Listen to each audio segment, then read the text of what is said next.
a lot of grief for it. Sure. Yes, that's right. Win factor. Are you tough enough to be exactly president? Right. Yeah. Those are not qualities that are necessarily rewarded in our society today, but it was important to him. Very much so. And it's also important to realize that while we are burying a president, George W. Bush is burying a dad today. And it reminds me of a story when I was in the White House. I just had twin girls, and I walked into the Oval Office and I said, "Mr. President, this is George W. Bush. I just had twin girls. Do you have any advice for me?" And I can't give you all the advice he gave me on the air, but he took out. Interesting. He told me he took out two pieces of paper and hand wrote them each a letter dated on their birthday, and then he told me that the best gift that a father can give his child is the gift that his father gave him, which is unconditional love. And so as I watch President Bush today and just the grief that's palpable on his face, we've lost a president, we've lost something of our better nature in politics that has left a shining light. One of those shining lights has left us. But George W. Bush has lost a dad. And he's the first president. It's interesting. He's the first president who has to bury his father, the president, because when John Adams died on July 4th, 1826, the 50th anniversary of the Declaration of Independence, they couldn't get word to John Adams, who was the sitting president at the time, that his father had passed away. So he was buried before he could get home to be at his father's funeral. So this is the first time that an American president, former president the son, is burying a former president the father. It is poignant to watch and listen into the rotunda there, as this will continue really until Wednesday morning.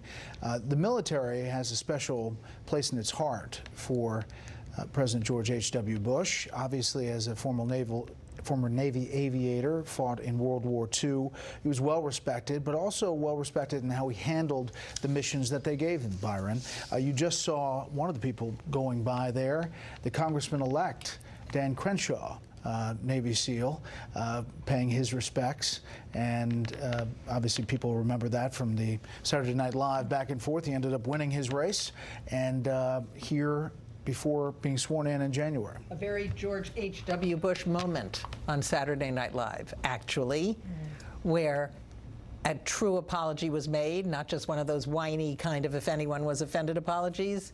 And he came on the set, made some jokes, accepted the apology, and really made a good plea for the kind of political discourse that I think George H.W. Bush wanted. And as a commander-in-chief, obviously he oversaw the first Gulf War, 500,000 troops sent to throw Saddam Hussein out of Kuwait, an enormously complex enterprise done with a lot of patience.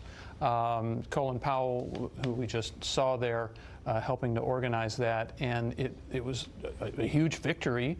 There was an enormous victory parade here in Washington with a big flyover of B-52 and a B-1 bomber. And George H.W. Bush's popularity shot up to just stratospheric 90%. heights, 90%, and everyone knew that he was an absolute shoo-in, and there were many Democrats who just didn't decide to challenge him in 1992 because there was no use. He was simply going to win re-election. Things changed dramatically in the next year or so, but the achievement of actually organizing that particular military campaign was extraordinary. The only president who reached higher approval ratings, President George W. Bush, 43 after 9/11. Yep. Who knows if we will see those kind of numbers again anytime soon. We have such a different division, such a different situation in the country.